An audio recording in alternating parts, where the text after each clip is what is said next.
Hello, my name is Amanda Jones. I called earlier. Mm-hmm. You were complaining about headaches and other problems? Well, I haven't been sleeping very well, and I've been taking sleeping pills, and they're just not doing any good. You had mentioned some other problems as well on the phone. Well, you see, my husband's in the Foreign Service, and dear Henry has had him transferred to Moscow within 3 months. Now, I don't speak a word of Russian. Well, anyway, at least he's not going to Siberia. Yes. Tell me now, have you tried to learn Russian? Well, of course, but the alphabet's not the same, and I'm not too good at languages anyway, and every time I look at one word, I go into a complete tizzy, and I don't know what to do. Well, let's start out with that. Let's see if you can learn the Russian alphabet. That's the Cyrillic alphabet. Let's try to start with that. Cyrillic alphabet, you mean like A, B, C, and D? That's right. That's how it'll start out, A, B, C, D. It's called the Cyrillic alphabet because it was actually invented for the Slavic languages by two monks, the brothers Cyril. And what they did was they wanted an alphabet for the Slavonic, and they used Latin elements, and Greek elements, and Hebrew elements. And many of these are already familiar to you. Well, the only Latin I know is A tu Brute, and the only Greek I know is Kappa Alpha Theta and sororities and fraternities, and, well, Hebrew I never did learn to read backwards, so how's that going to help? Well, Hebrew is sort of Greek to you, isn't it? Yeah, you could say that. Well, that's going to be helpful. You do know the Latin. That's the English. That's what we use in English, A through Z and so forth. Okay, let's see how that helps. Let's start out with what you know already, and I'll show you that you do know very much of the Cyrillic alphabet, and what you don't think you know, you already know. So how does the alphabet start out? A, B, C, and D. That's right. Now, do you know what the first three letters are in Greek? Alpha, beta? Alpha, beta, and I don't know. Okay, let's start. So you have alpha, right? That's A, right? Okay. The next one's going to be a B, right? Okay. However, that is pronounced, so this is A, and this is B. This is, however, it's pronounced V. So they do have a B in, and that comes right there. So you have A, V, B. A, V, B. Yeah, but anyways, this is the B sound. This is B. A, V, B. Now you have alpha, beta, gamma, right? Remember the gamma? Gamma sigma, whatever? What's that, sorority? Gamma and then delta. That's right. So we have gamma. Very good. So here's gamma. You remember that from your sororities, right? That's gamma. And now we have delta. You're familiar with the delta, of course. Okay, so there's your delta. So now you have A, B, and alpha, A, B, A, V, B, G, D. All right? There you go. B, G, D. Okay, no problem, right? Now we'll just skip a little, very shortly. And let's go, there's a sequence in English which starts out with the letter K. Do you remember what that is? How does it go? K? K-L-M-O-N-O-P. That's right, okay, so we'll have, I can never do it without singing the song to myself. Yeah, that's right, K. All right, now I've said my ABCs. Okay, here's K, that's ka. Now the L is taken from the Greek. What's the Greek L? You know the sororities, something with an L? I can't remember any. How about lambda? Oh, yeah. All right, ka, L. They were pretty bad on our campus anyway. Yeah, that's right. So we have kappa lambda now. Okay. That's KL. Okay, KL. Now we're going to have M. You're familiar with that? Huh? Mu, yeah. So there's your M. Okay. Nu. And now your nu. Nu. That's right, there we are. It's an N. And that, however, they would make a slight change. Instead of slanting it, they straightened it out. So that's an N. All right, it's K, L, M, N, O. That's O. Same. Right, same. And now we have P. What's the Greek for P? Pythagoras. That's right. What is Pythagoras associated with? Pi. That's right. So that's pi, P. There's the P. So here's you have K, L, M, N, O, P, all right? So A, B, V, in this case A, B, V, G, D, K, L, M, N, O, P. Yeah, all right. Now let's see, how about you have the basic materials now to write your own name. How about writing for me Amanda? Amanda. Okay. Big. Write out real big. A. M. Mm-hmm. U. Yeah. A. N. D. Mm-hmm. A. That's right. So there's Amanda. We could have taken a pathological approach with this problem. We could have said, my dear, you suffer from Russographophobia. Well, you cured me from Russographophobia without even dealing with the problem. That's right. I try to identify what you needed rather than trying to get rid of your tizzy and upset.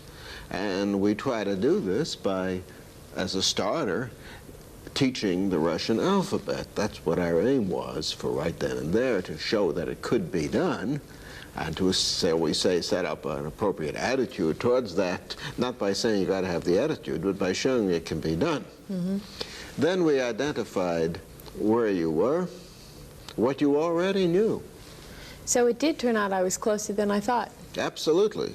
Once that was established, sort of went on a journey which was so arranged that you took one step at a time, using the strengths which you had brought with you and the newly acquired strengths that you got from each previous step in the program. Well, is that what you mean by program? That's exactly it. You keep going by setting up a success at each step. And that sort of is what motivates you. You see yourself getting ahead. It's sort of trial and success learning, not trial and error learning. So I kept going because I was right at each step. That's right. How clever of me. Yes. How did you arrive at a constructional approach? Well, basically what we do is we have to look to the successful model. In terms of teaching, I've been teaching quite some time, and in terms of good teaching, it's step by step by step. Mm-hmm. And what has happened in teaching has been programmed instruction in which an attempt is made to rationalize, that is, to systematize what the teaching procedure is in the form of a book, and the approach in programmed instruction is certainly not to eliminate ignorance, mm-hmm. but how to teach certain specific things. That's an educational model. It is not pathological. The goals are stated quite clearly in the title, like correct spelling, not correcting spelling errors. Mm-hmm. So it's the systematic step-by-step pursuit of the goals. That's right, and the first thing we have to do, of course, is decide the goal. Programmed instruction, the textbook, it's right easy, it's given there. Mm-hmm. And then the where we are is in the introductory chapter, saying, you know, this is what you have to know if you want to get in. But as you will recall, in overcoming your Russographophobia, we started out with your knowledge of English.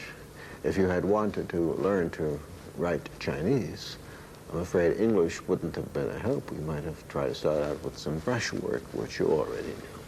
True, a little scribbling. Well, yeah, but some people do have difficulty deciding on the goals. Isn't that true? Oh, yes. Well, what we have to do is to rely on the strengths that we already have, mm-hmm. In terms of deciding the goals. In the next session, we're going to devote ourselves to trying to identify people's strengths and skills, and we try to look at what people actually like to do and what they do successfully. Well, we often see people retire and do something very different than what they were doing when they were still working. That's very true. In that case, what happens there is that this might have been something they would have liked to have been doing all along. Like I recall when we were in Indian guides and we took our little boys one place to the roundhouse, the physician who happened to be occupying the locomotive with me said, gee, I've always wanted to be a locomotive engineer and a trainman, and as soon as I retire, I will be. So he wanted a very different goal. On the other hand, sometimes you might want to go back to what you've been doing before, especially after some kind of trauma. When I found myself in the hospital, I wanted to go back to doing what I had been doing before. And so I began to hold sessions in my hospital room, began to have students come in. My secretary came in and took notes. I had a site review committee, and I wrote a grant proposal. And I had a roommate, John McWethy, who was the managing editor of the Wall Street Journal, who was returned to work there, and he began to do the same thing as well. He had his reporters come in and give assignments. Preservation of normalcy. That's right. That's what he was after all the way through doing. He wanted to return to where he had been before. And so he started out doing it right then and there. Sometimes you have to change your goals a little bit. There was a young college student there who had been at some summer camp and dived into the water to pick up a ball. There's only 2 feet of water, and he was playing with the kids in the water and managed to break his neck in the process. So there he was, quadriplegic. He looked like he couldn't go to college. But they developed instruments for him, and he began to operate a typewriter with splints, learned how to run a tape recorder with splints on his hands, learned how to use it, and now he's on his way to getting a PhD in computer programming. He had always been interested in mathematics, so now he simply moved into computer programming, something he can do by phone. And right now he's having a whale of a good time somewhere out in Berkeley.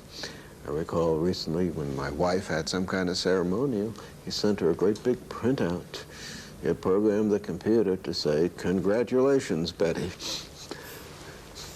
Well, what about people with so-called pathological problems, like stuttering? Well, with regard to them, we're not interested really in overcoming stuttering. Anybody can overcome stuttering. You can either shut up or do a variety of things. But basically, our particular goal is establishing a specified fluent pattern of speech, which, if you use, people will not at all notice that there's anything peculiar about it. Right now, for example, I am speaking to you in the pattern that we try to teach our stutterers to use. If I hadn't told you that this was a specified pattern, you would not have known that it was such a pattern. Okay. What about the case of overweight? How would you like to teach me thinness? Well, it's basically, we're not going to teach you thinness or how to lose weight.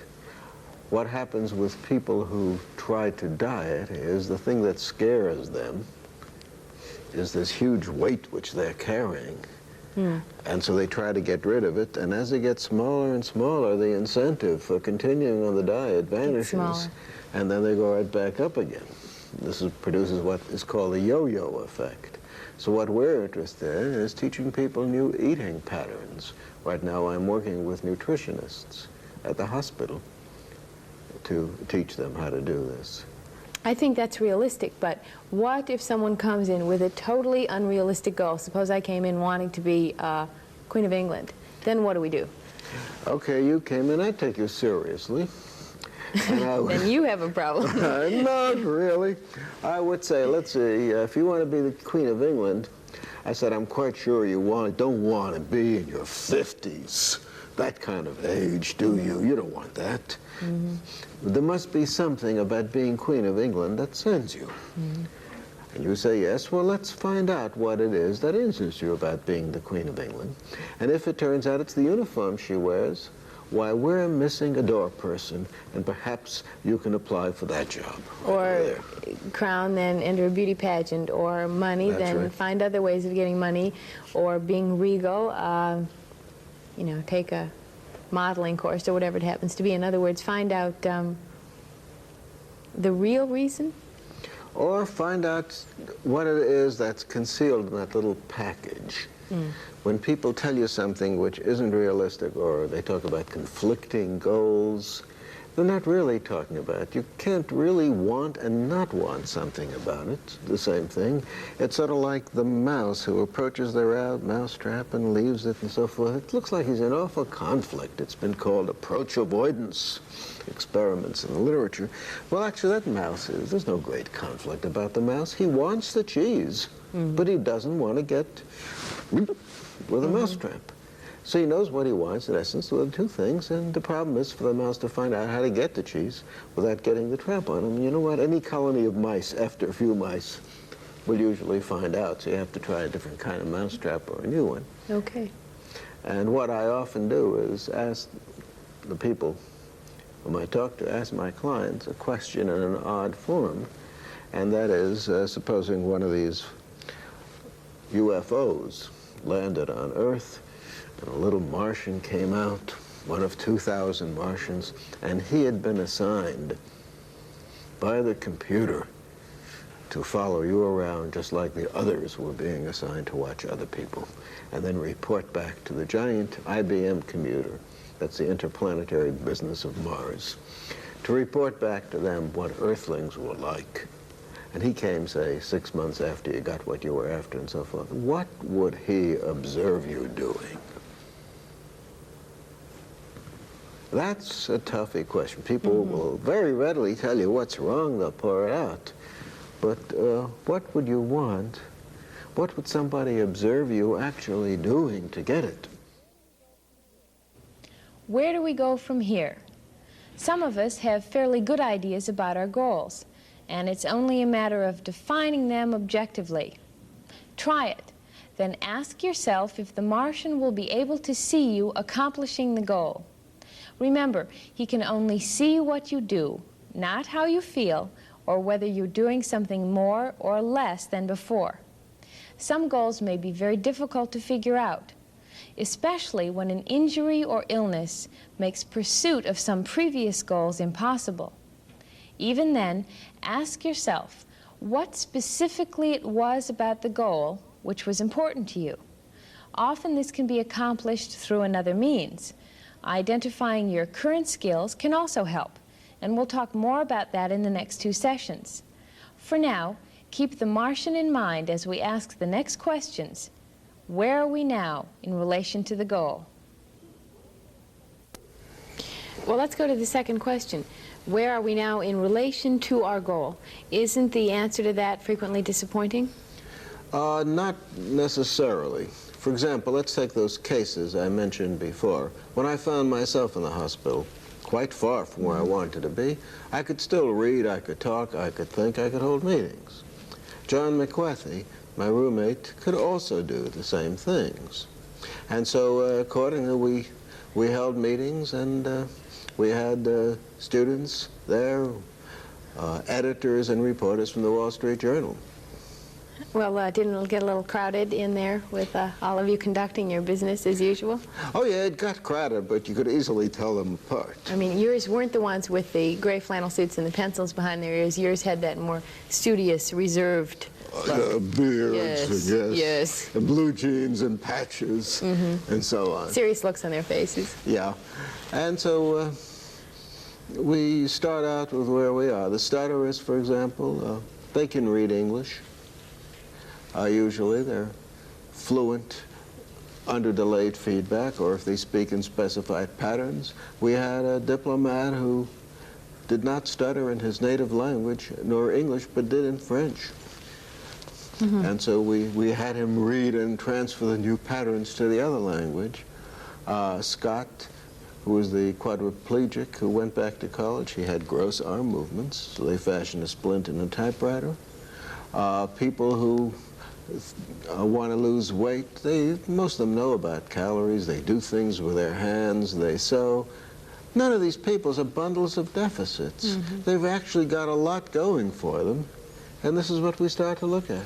It's just in the heat of the moment you tend to see the bundle of deficits as the complete person, and that's it. You forget about everything else. as long as we've taken care of all those people, what are we going to do about the Queen of England? Well, I'm quite sure you can open doors as a starter, can't you? You might provide the crown, you say. We might provide the crown, a little one. You can work up to the real Up to article. the big ones. So, where are we now? What are the strengths and skills which are useful in pursuing the goal? If you have trouble coming up with any, then ask yourself why you chose the goal in the first place. Because you enjoy doing things like this? If you enjoy them, you must be good at them. There's a strength right there. What else do you do well? What do people admire about you, and how does that relate to the goal you've set for yourself? Look, too, at your past successes. How did you achieve that past goal? Answering that question will often help us answer the next question. How do we get from where we are now to where we want to go? Well, now we've got to tackle the third question. How do we get from where we are now to the goal? Well, again, we look to programmed instruction as a successful example. And we might look at a programmed text, not necessarily as something to follow slavishly, but because a programmed text provides a kind of systematization of where it is you want. For example, you might want to look at, say, Sidman and Sidman neurology, or Susan Markle's understanding concepts. And basically what they're out after in one case is you're picking up something about understanding concepts or learning some neurology.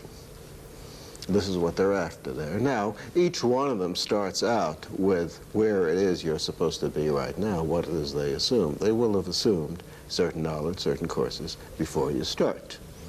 If you don't have that, they might suggest other things to do. So we start out where we are now. Then what we have is a series of steps. Now each step is in essence a little mini program, because each step was set up to find out what is it that you're supposed to have learned at the end of that little step that you could learn within one step.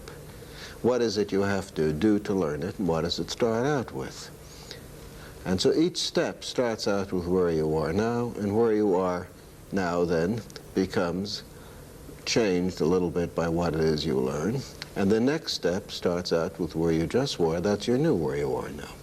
And before you know it, you're there. Step by step in a kind of painless way. Now that's a linear program. It just goes right on through, like the arrow gradually approaching the target.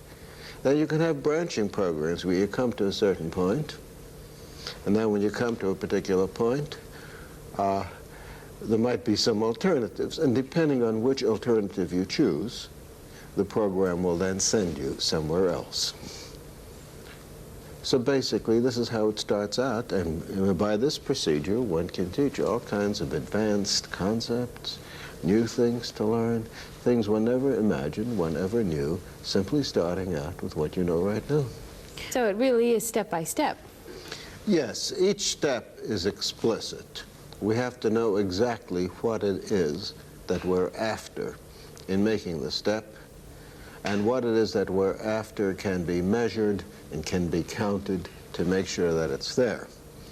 Now, once we have attained what that is that we were after in that step, that becomes the beginning of the next step.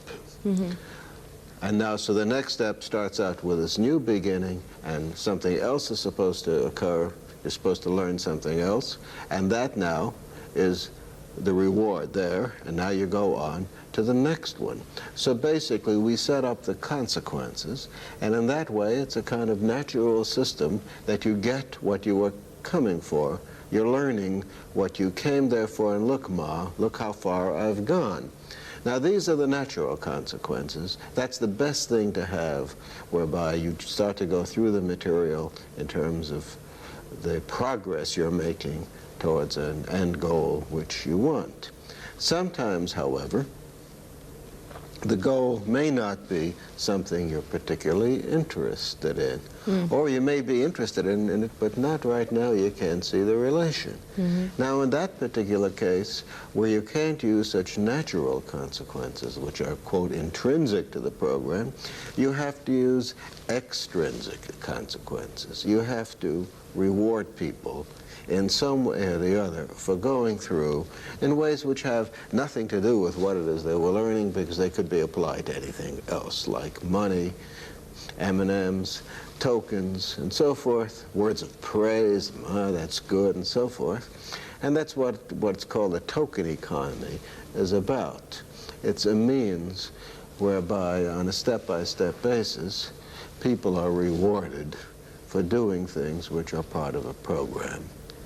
And in the program, of course, each step there has a result which keeps us going through the program. Okay. How do we determine, though, the size of the steps we're going to be taking? Well, basically, typically in the program text and other things, we check them out first on a similar group. We try to make it achievable. Each little step has got to be achievable. We want success. We don't want failures. We want the person just to go through with this. And so we try to base it on each preceding step. And very often, if we fail to get where we're going, it may be because we ask too much at once. The step was too large. There's nothing wrong with asking for the moon. The question is asking for it all at once. How do you get there? Step by step by step. And so this is what we want to do first, is to use step by step, each step chosen to be exactly the right size. And the way you find out if it's the right size or not is to check it out. Sometimes you can tell for yourself. If you're bored, then maybe the program, the steps are too small. Maybe you should make them a little larger to put some challenge in. You have to juggle them. In rehabilitation, very often the program is, say, if you're lying flat on your back and they want to get you moving around in a wheelchair, or however it is you're going to move, this is a step-by-step arrangement to get people to transfer. Now, to establish this kind of mobility, very often the family is brought in as the reward. Namely, you're going to get to see them, but you can't go home over the weekend or something of the sort, unless first we know you'll be able to get out of the wheelchair to the bed to the wheelchair, to wherever it is you're going, to the car. And so this is done step by step by step. First you move from the bed usually to a little board they put in, from the bed to the wheelchair, and the bed is cranked up or cranked down to be level with the wheelchair, and the board is put in. And you go from the transfer board, it's called. You go from the chair, rather from the bed to the board to the chair. Then it might be from the bed to the chair. And then from the chair, you go back. Then the family might be waiting for you in the lounge, and you might transfer to the sofa, which can be cranked up and down. Then you go on out trips. You transfer to the bus. Then you transfer to a car.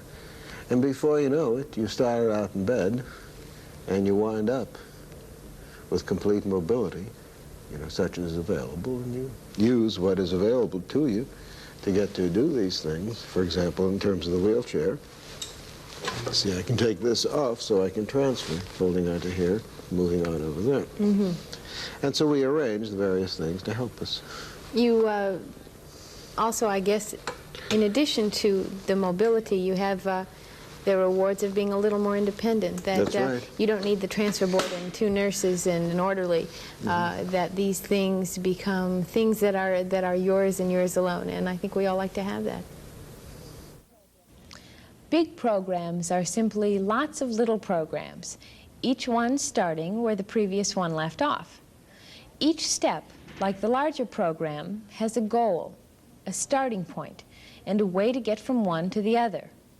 In addition, success at each step should have a consequence, which keeps us going through the program. Motivation may be provided by something about the step itself, by something built into the program, or in some short programs, by the relation of the step to the final goal. We'll talk more about motivation, what keeps us going through the program, in the next sessions.